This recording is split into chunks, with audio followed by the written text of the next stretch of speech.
Hello guys, welcome to back my YouTube channel. তো আশা করি তোমরা সবাই ভালো আছো, আর আমি কেমন আছি সেটা তো দেখে বুঝতেই পারছো। তো অনেক দিন হলো তোমাদের সাথে কোনো ব্লগ শেয়ার করা হয় না, এই জন্য ভাবলাম যে আজকে একটা ব্লগ শেয়ার করা যাক। আসলে আজকে ছিল আমার ভাইয়ের অন্নপ্রাশন, তো সেই জন্য ওদের বাড়িতে সকাল সকাল আমরা চলে গেলাম। গিয়ে দেখি গাইস নাচানাচি শুরু, সবাই মিলে সেই তুমুল ডান্স করছে, মনে হচ্ছে শাড়ি খুলেই ফেলবে। তারপর আমরা গেলাম যেখানে বুড়ি পূজা করা হচ্ছিল, আর সেইখানে গিয়েই দেখি ওরা আসছে, তাও আবার নাচতে নাচতে। এত এনার্জি কোথা থেকে আসে ভাই!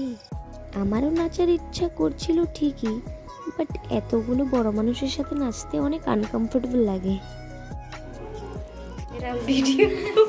এই যে তাকাও তাকাও তাকাও, ও মা, এই চেহারা দেখে মনে হয় ভয় পেয়ে গেছে। তারপর আমরা খেয়ে দিয়ে জল পড়ার জন্য রেডি হয়ে বের হলাম, আর বের হয়ে দেখি আকাশের কি অবস্থা, মনে হচ্ছিল যে বৃষ্টিই পড়বে।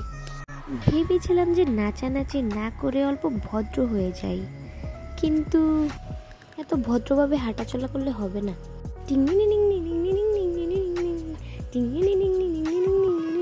ও মা, গরমে এমনিই আমার হালত খারাপ, এর জন্য আর এখানে যাওয়ার সাহস পেলাম না। আর এইদিকে ঠাকুমা একদম হিট, নাতির অন্নপ্রাশন বলে কথা। তারপর সব বড়রা মিলে নাচানাচি করছিল, এর জন্য আমি আর মাঝখানে যাইনি। কিন্তু সবাই একসাথে আনন্দ করার মজাটাই কিন্তু আলাদা। এখন ভাইকে স্নান করানোর পালা।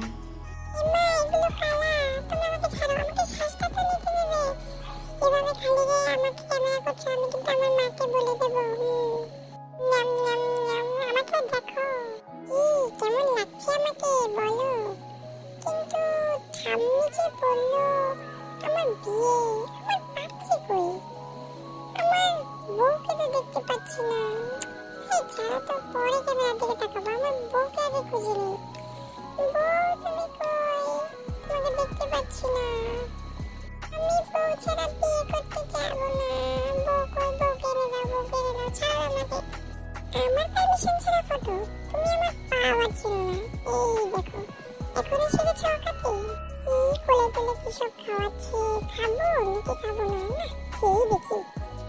ও মা, টেস্টি আছে দেখি। আরেকবার কি দেবে? ও মা, দিচ্ছি।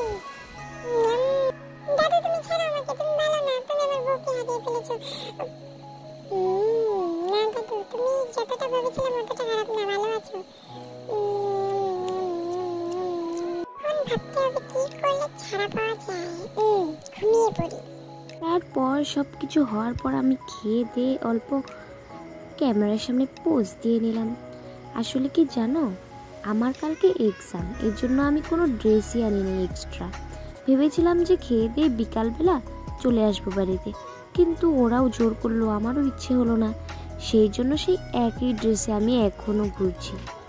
কেমন লাগছে আমার সেটা আমিই বুঝছি। খালি কালকে এক্সাম, সেই টেনশনে আমার মাথা ফেটে যাচ্ছে, কি যে হবে। কালকে ফেল না হলেই হয়, সেই টেনশনে মরছি।